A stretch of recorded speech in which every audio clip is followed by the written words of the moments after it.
Hello everyone, welcome to the market update series.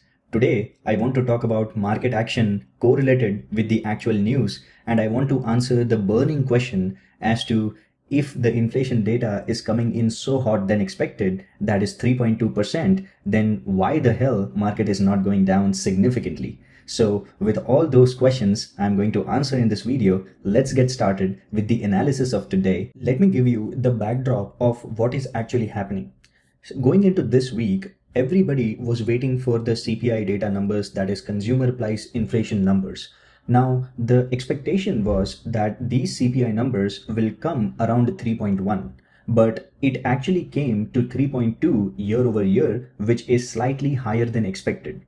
So the people were thinking that if inflation has came to higher, or inflation has come hotter than expected, then the markets should ideally go down. Why? Because these inflation numbers, if they keep on coming in hotter than expected, then this will force Fed to prolong the rate cuts or delay the rate cuts. But let's dive deep into detail. 3.2 and 3.1 is not a massive difference. And we know for sure that the last mile of inflation is very sticky. So it is going to take a considerable amount of time to actually sustainably bring inflation down to the Fed target rate of 2%. So as long as the inflation is around 3 or 3.2, as long as it is less than 3.5, I don't think that is a big shock to the markets. Now there are known risk and there are unknown risk. Markets tends to go down or breaks down into a correction territory because of unknown risk. Why do I say this? It is because all the news or the sustained risk of inflation or the sticky part of inflation is already priced into the markets. So if this news or if this notion is already priced into the markets, then we will not see a meaningful correction just because of this. So that is why when the CPI numbers came out Tuesday on 5:30 Pacific time, that is early in the morning, the markets tend to had a little bit of correction, and the cash open, it recovered immediately, and then it closed on the year-to-date highs. So where is the actual tension because of the CPI data? So the markets right now are in a gridlock territory. What do I mean by gridlock? There is no very bad news that is coming in the markets that can actually spook the markets and bring a 5% or an 8% correction. Now that is why we are just hovering around all-time highs.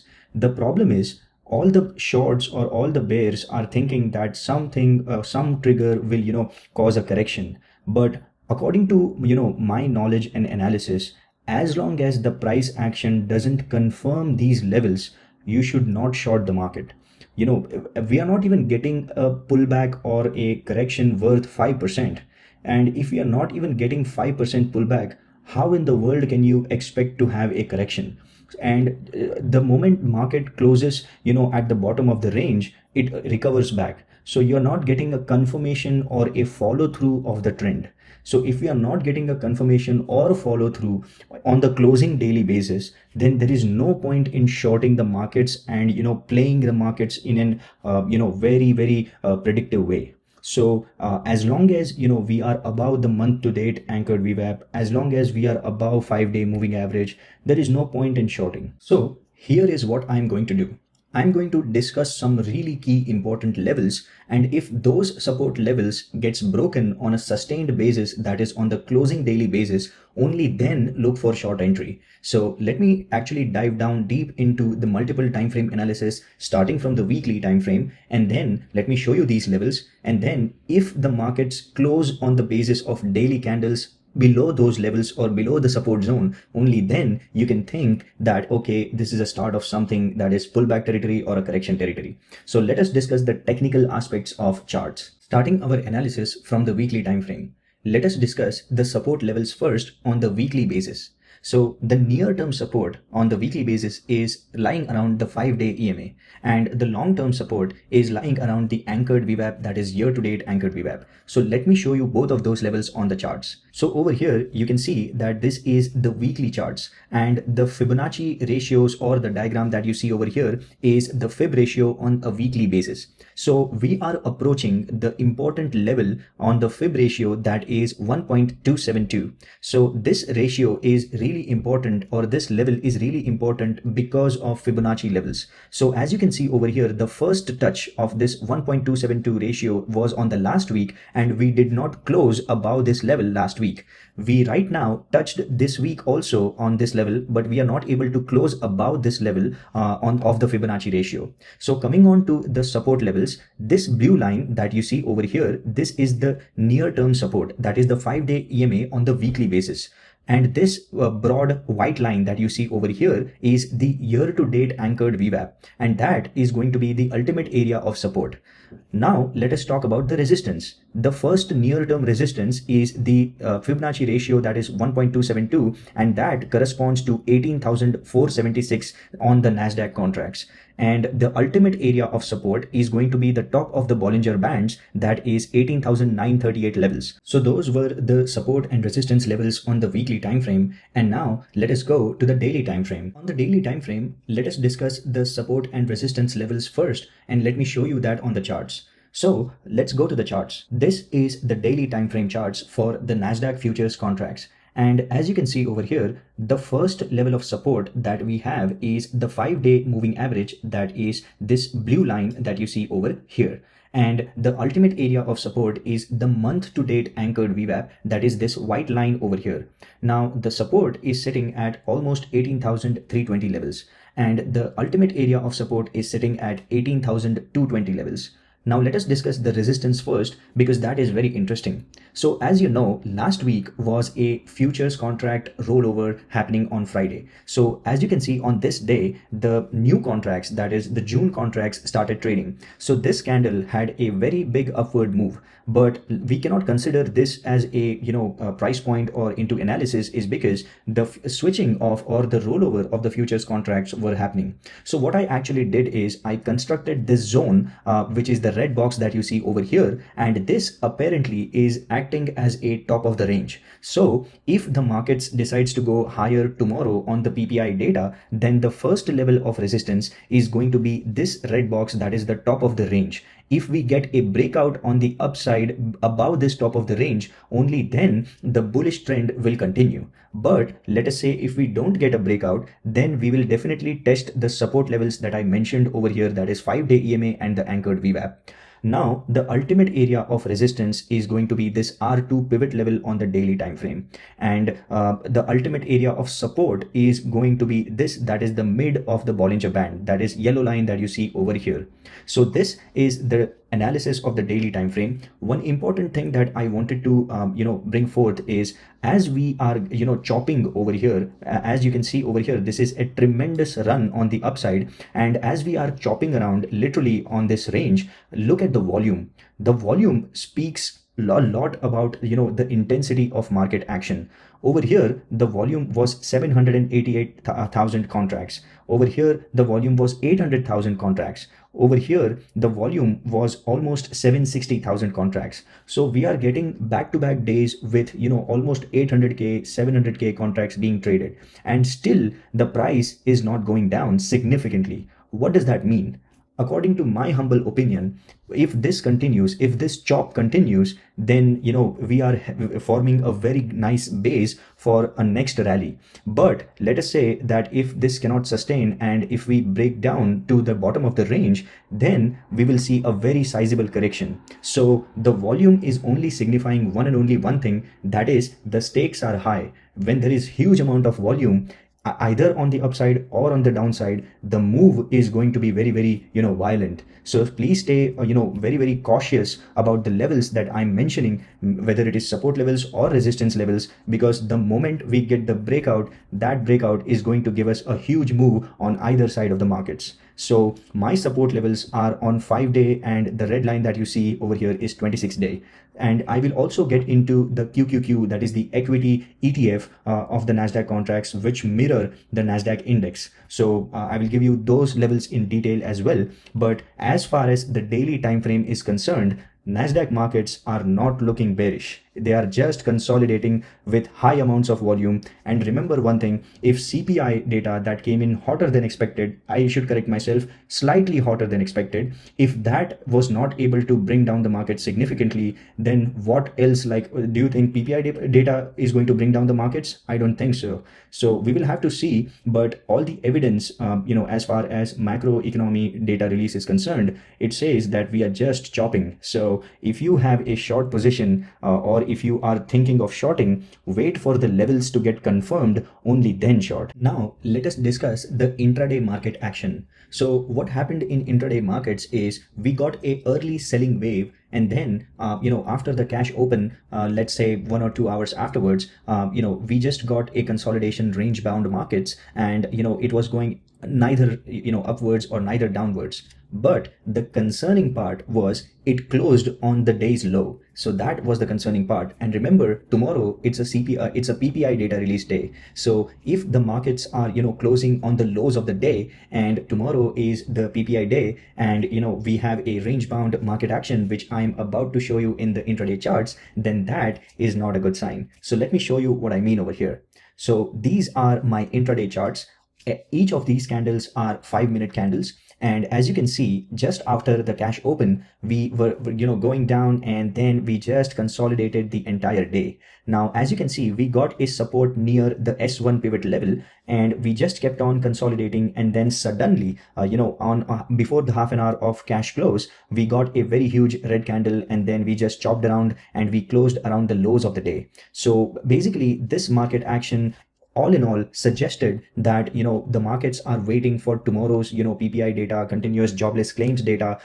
So markets are just waiting for that. So apart from that, let me share the different layout that I use for intraday, and that is the VWAP layout, that is this one. So as you can see, this is the 3-minute time frame candle chart. Now all the candles that you see over here is 3 minutes, and the white line that you see over here is the anchored VWAP, which is anchored from the start of the day. And all the other lines that you see is the first, second, and third standard deviations from the anchored VWAP. So as you can see, the second standard deviation of the anchored VWAP got respected the entire day. So it took support over here, it took support over here, it also took the support over here. So since it was a sideways day, it kept on bouncing from the second standard deviation over here. So today was specifically a mean reversion day. What do I mean over here? Whenever the prices started to go far away from the VWAP, it did rebound near the VWAP. So that is exactly what happened the entire day. As you can see over here, price went far from the VWAP, again it went towards the VWAP. The moment it went far from the VWAP, again it went towards the VWAP. So this is a sideways action, and you need to recognize these days, because whenever there is a big news event upcoming, the markets tends to be choppy before that. So this was the intraday analysis for today, and the rationale behind using these type of layouts is the biggest advantage of using VWAP and the standard deviations is you come to know that who is in control. So if you see over here, if I plot a line that is on the low of the first 3-minute candle, and that is what I call as starting range, then once this VWAP goes below this starting range, then we should definitely come to know that that's a conclusion that the markets are going to go downwards. And you can see over here that the VWAP, the slope of the VWAP almost stayed flat the entire day. So that is a very big sign of mean reversion day. So that is exactly why I use the VWAP to know who is in control. Is it the bulls who are in the control? Is it the bears who are in the control? Is it a sideways day, or is it an upward day? So this is why I use VWAP and the slope of the VWAP to judge what is the sentiment of the markets. So that's my take on the intraday time frame. I use 3 minutes for the anchored VWAP charts like this, and I use 5-minute candles for my traditional layout, that is this one, which constitutes of the moving averages and the pivot levels, that is this one. So that's my take on the intraday analysis. Now I wanted to discuss specifically about the Qs. the QQQ is the equity, ETF that mirrors NASDAQ. And I wanted to point out some really important details about the QQQ daily time frame. So let us go to the charts and I will show you what I mean. So this is the daily time frame chart of the QQQ, and you will see that I have highlighted and marked a lot of regions. So let us uncover one by one. So in the QQQ, you can see over here that the highest high was made on this candle, that is March 8. Now on March 8, you can see that what I have done is, this is the resistance zone that I have drawn over here. Why I have drawn over here is because this resistance zone has been respected 1, 2, 3, 4 times. So as you can see, 4 days candles have respected this resistance zone. So I wanted to clearly point out that this resistance zone for QQQ is going to be very important moving forward. Now, the second thing that I wanted to point out is, you can see there are a lot of white and green boxes over here.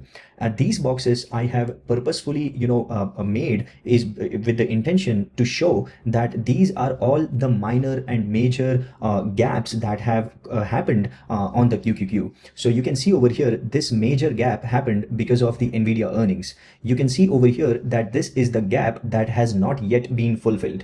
You can see over here, this is also a very big gap. You can see over here, this is also a very big gap. So these kind of gaps normally in technical analysis, they do tend to fill. So the reason why I want to point out is, just in case if we try to break down tomorrow or this week, then these boxes will be very, very crucial for us to know that when the QQQs will have a support level.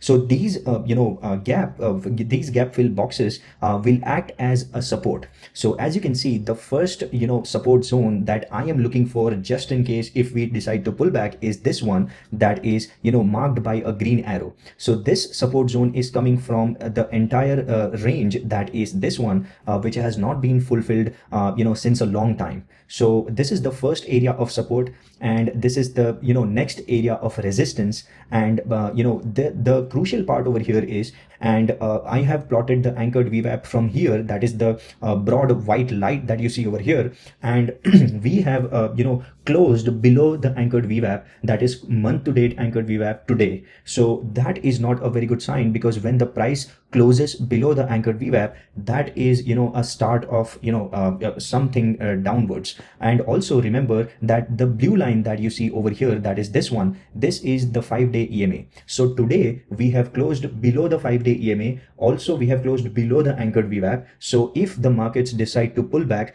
then there will be a very high chance that tomorrow, if the CPI if the PPI data numbers get received negatively by the price action, then we may see a pullback. So in the case if we see a pullback, then the first area of support is going to be this one. So this is the chart of QQQ, and most importantly, these are the levels. So keep a close eye on these levels, and this will help you to take informed decisions, and this will help you to not do any FOMO or any emotionally bad trades. Lastly, I wanted to summarize that we have 2 days left in this week, that is Thursday and Friday, and we have the only event, that is PPI data and the Michigan consumer sentiment on Friday, that is left for the markets to actually receive a shock. So if the markets doesn't pull back on PPI data release, and if the markets doesn't pull back on Michigan consumer sentiment, then the markets are going to likely test the top of the range that I have discussed on the daily timeframes and on QQQ and also on Nasdaq futures. So in my humble opinion, all in all, the markets are just digesting this gains. The markets are just consolidating with high amount of volume. So I don't see intuitively that there is a big risk. So the bull trend still continues, and I just wanted to tell you that these events are going to be crucial if you are an intraday trader. So make a note of that. So without that, you can trade after all these news data releases, and so that you can spot a good trend. So that's my take on the economic events for this week. And remember, next week there is an FOMC meeting, so that is going to be crucial, because our boy Jerome Powell again is going to speak. So stay braced, brace for the impact, just in case if in the next week if he says something bad, then that is going to spook the markets. But until then, this is the economic events, and lastly, to summarize, the VWAP charts are on the daily time frame are still